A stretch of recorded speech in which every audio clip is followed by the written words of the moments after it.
कैसे हैं आप लोग? उम्मीद करते हैं अच्छे होंगे। मैं निशा यादव अपने यूट्यूब चैनल पर आप सभी का स्वागत करती हूँ। मैं एक लाचारी गीत गाने जा रहा हूँ। आप लोग कैसा लगा कमेंट में जरूर बताइएगा।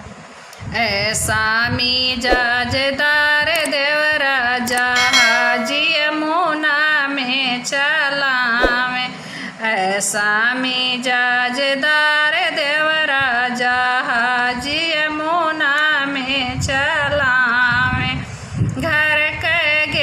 घर के जेवन मावन के मनहु ना भाव, घर के जेवन मावन के मनहु ना भाव। यमुना में होटल खोलावे, जहाज यमुना में चलावे। ऐसा मिजाजदार देवराजा हाजी यमुना में चलावे। घर के गेड़ुआवन के मनही ना भावे, घर के गेड़ुआवन के मनही ना भावे। यमुना में महरिन बसावे, जहाज यमुना में चलावे।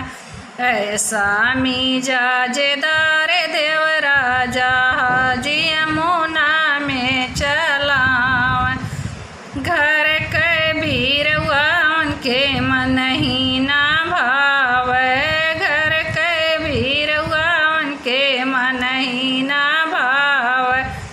यमुना में बरई बसावे, जहाज यमुना में चलावे। यमुना में बरई बसावे, जहाज यमुना में चलावे।